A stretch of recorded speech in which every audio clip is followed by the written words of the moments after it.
8 teams, 4 ties, 1 road to the Budapest.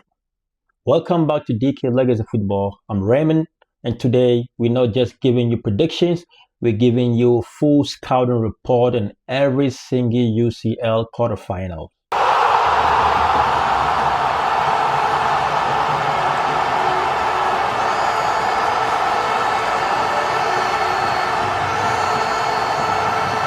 We're talking about form, we're talking about expected goals data, we're talking about tactical matchups, injury situations, and the dynamics of two linked tie, because that matters more than most people realize.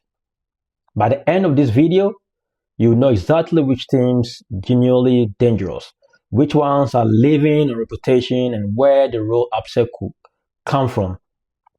Let's get into it, okay?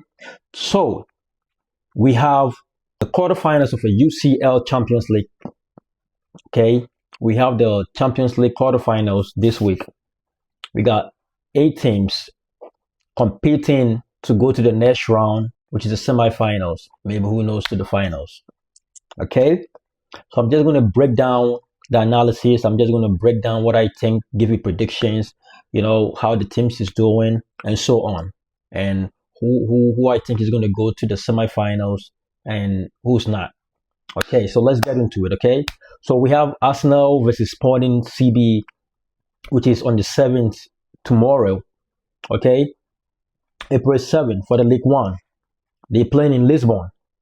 They're playing in Sporting, which is the League One. Okay, and the League Two is going to be next week, April 15th. Okay, which is going to be the Emirates Stadium, London. Okay, so this matchup has got everyone, has got everything and everyone going. You know what I'm trying to say? So we got the form team of entire Champions League against side that has no right to be there. They has no right to be there, which is Sporting AZ. They have no right to be in the quarterfinals. We're talking about them coming down from a 3-0, winning the game. Okay? So they have no right to be here. All right, and yet they're still here. Okay, so I'm going to give you some analysis, what I think is going to happen. Let's talk about Arsenal. Let's talk about Arsenal's campaign, in this contest. Arsenal, if you look at it, they won 8 games, 0 draw and 0 loss. Okay, when you put it like that, they are really good from A to Z. There's no mistake in that. Okay, they won 8 games, 0 draws and 0 loss. Okay, so we're looking at Arsenal, where the only team in this entire Champions League, right? They didn't lose anything. They went through the league phase with perfect record. Okay, they went through with perfect record. 8 games, like I said, 8 wins, top scores, 5 clean sheets, first in the standings. Okay, they are first in the standings. So when looking at this, we got their coach Ateta. They have 4-3-3. They built this on defensive structure, on their set pieces efficiency. They have defensive structure and the efficiency. Okay, when you're breaking it down in defensive form, they play 4-3-3. Okay, so they are among the best in Europe from dead ball situations. From dead ball situation, they are the best, among the best in Europe. Okay, so in the movement, we got Saka, we got Martinelli, we got Gyökeres moving forward. These 3 players moving forward, they're really like a machine. They're dangerous. Okay, really, really dangerous. Okay, so, and we got Gabriel, we got Saliba, with partnership is arguably the best center back pairing. Gabriel, Saliba, partnership arguably the best center back pairing. Okay, of the team. Okay, when you look in the left, for any team left in this tournament, looking at these are the best partnership. Okay, so we're looking at the opposition simply. We look at the position in simple terms. They do not generate high quality chances against this defensive shape. All right, they do not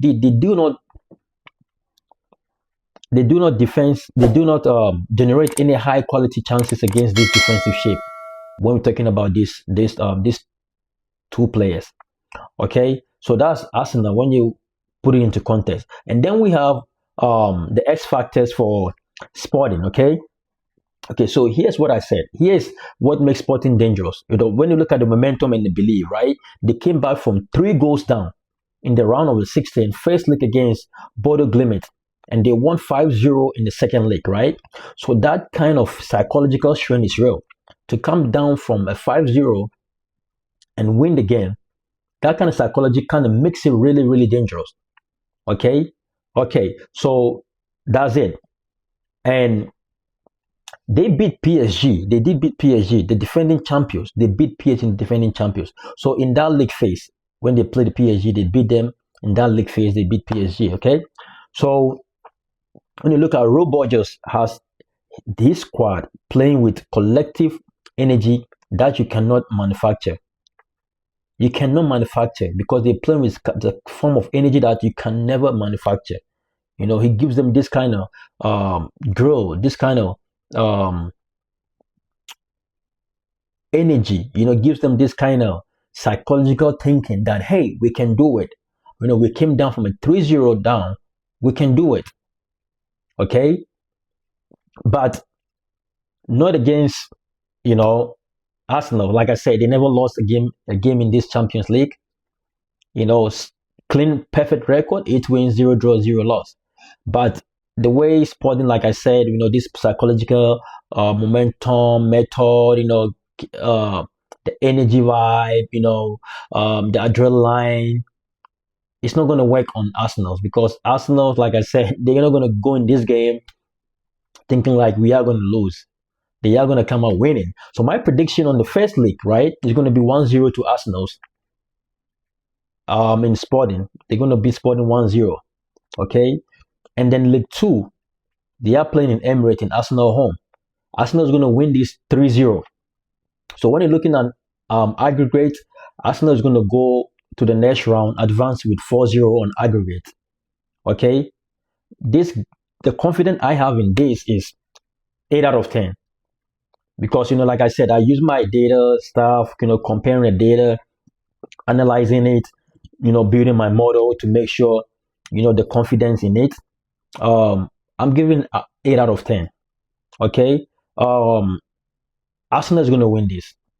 But this Lisbon first league could be closer than people think. The first league could be really closer than people think. But Arsenal is still coming out of this game, winning it. Okay. They are going to win this game. And yes, let's come to tomorrow's next game, which I call the European Classico. They call this the European Classico. Why? Because they have 28 meetings across Champions League history. Both teams have 28 meetings across Champions League history. 13 wins for each team. Okay? So these two clubs have shaped this competition more than any other pairing in this history. More than any other pairing in history, these two teams. So that's why I call it European Classico. Okay? So when you're looking at Bayern Munich dominance, right? So let's be honest, right? Bayern Munich's campaign, top goals against Atalanta across 2 leagues. All right? So let's give it, they have been the most consistent team in this tournament. When you're looking at it, they've been the most consistent team in this tournament when measured over 90 minutes. When measured over the 90 minutes, they've been the consistent team in this tournament. So we have Harry Kane, we have Luis Diaz, which I think is the best great transfer ever that Bayern Munich ever made. Okay, we have Gnabry, which is up front, and that's the front 3 with pace. Those 3 players up with pace up front, they're really dangerous. Physically and technique, they are really dangerous. Okay, so for the goals expected, for Bayern Munich's expected goals numbers this season should tell you a clear story. They generate elite level chances. They concede very few of the quality. The pressing system under their current setup is one of the most structured in Europe. When it comes to the pressing, setup is one of the most structured in Europe. So let's leave that for Bayern Munich. And now let's go to Real Madrid's chaos theory. Okay, let's talk about Real Madrid. Okay, so and here we have Real Madrid. Okay, let's talking about Bayern Munich, one of the best, when it comes to pressing system, when it comes to goals, when it comes to front, they're the best. And here we have Real Madrid, a team that by right should not be here as well. If you think about it, they shouldn't be here because they have some injuries and stuff going on, so they shouldn't be here as well. They have a new manager in the mid-season. They have some injuries to Mbappe, Bellingham, Rodrigo, all at once. Okay, and the defeat on Osasuna and Getafe in the La Liga, they shouldn't be here. Okay, so and yet with Valverde having that hat trick against Manchester City, that game was intense. Having the hat trick to destroy Manchester City in the first leg, right? So they did eliminate Man City for the third consecutive season. Third consecutive season they defeated Man City. Okay, so let's leave it over there. And over 180 minutes against this Bayern Munich side, the numbers lean Bavarian. Okay, the numbers going to lean Bavarian. But it's going to be a tough league. Okay, I mean, Mbappe is confirmed fit. We all know about what happened to the misdiagnosed injury. I don't know what happened, how they even diagnosed the wrong foot or the wrong knee. I don't get it. They're paying these doctors millions of dollars and they still can't diagnose the right injury or whatever. But, we all know he's back fit. He scored in this international break. He's back with his speed. That's going to be a problem. We have Vinicius Jr., which is their match winner. He loves to do that. He's the match winner. I made a video last time. I did say when they played against Man City, I said he's going to come out tough. He's going to come out trying to score. What happened? When they played, I believe Atletico. When not Atletico, they played. I forgot what team they played with the racism and stuff like that. I think it's Real Betis, and he came in hardcore, scoring the penalty. He are going to score 2 goals if you think about it. But yeah, let's leave it like that. Vinicius Jr. is going to come out playing, giving his best. He's a match winner. Okay, he's a match winner. But again, in the 180th minutes, I don't think they're a match for Bayern Munich side because Bayern Munich always go all the way to the 90 minutes. Let's get that right. Okay, so my predictions in these 2 leagues, the first league is going to be at Bernabeu when in Real Madrid. Real Madrid is playing home. But that game is going to be tough, which is going to be tomorrow. Bayern Munich is going to win 2-1. Okay? And in the second league, it's going to be at Allianz Arena, which is going to be in Bayern Munich. Bayern Munich is going to win that game 3-1. 3-1. So Bayern is going to advance 4-2 on aggregate. But my confidence in this, with my model, with my analysis, putting the data together, my confidence in this is 5 out of 10. Why? Because I'm less certain about this one, okay? Because Real Madrid are never, ever dead until the final whistle. Remember that. They never and ever dead until the final whistle. So my confidence on this is 5 out of 10. Okay, so let's remember that. It's 5 out of 10. Anything can happen. But Bayern Munich is still going to go advance to the next round. My confidence on this is 5 out of 10. Okay, so let's think about that first. All right. So again, 2-1 to Bayern Munich in the first leg. The second leg, 3-1 to Bayern Munich. So it's going to be 4-2 on aggregate. Okay.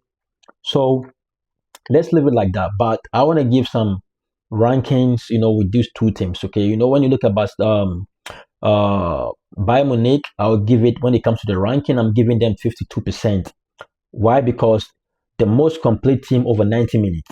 Like I said, they are the most complete team in the 90th, like over 90 minutes. That's why I'm giving them 52%. Or when it comes to the ranking. Okay, so slightly favored over Madrid. I'm giving a slightly favoritism over Madrid. All right, so when you look at Real Madrid, I'm ranking them 48%. Okay, my final ranking, I'm giving them 48%. Why? Because they are the UCL pedigree. Their UCL pedigree is real. We have the Mbappe, he's fit, but too inconsistent to trust fully. Okay, he's not too but it's not too considered to trust fully when it comes to these kind of things. Like Real Madrid, like I said, because Bayern Munich really, really complete team over 90 minutes, and Real Madrid is not that. So that's what I'm going to leave it to for now. And I'm going to go ahead and do the same thing tomorrow, talking about Barcelona, and then Barcelona against Atletico, which is a tough game. Barcelona against Atletico. And I'm also going to talk about my prediction on Liverpool and PSG. Okay, that's also going to be coming on the following day.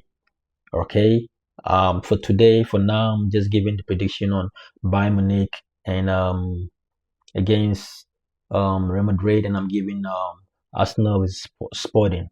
Okay, all right. To close this, so that's the full DK Legacy football scouting report on USL quarterfinals. Okay, 4 ties, 8 teams, real analysis, no hype, no filter. Okay, so drop a prediction in the comments. Tell me who you think goes through and why. I want to see your tactical thinking, not just who you support. Okay, so in this video, I did something for you. Subscribe to DK Legacy Football. We are building something that lasts, and every subscriber is part of that. I'm Raymond, and this is Legacy. I will see you in the semis. Thank you.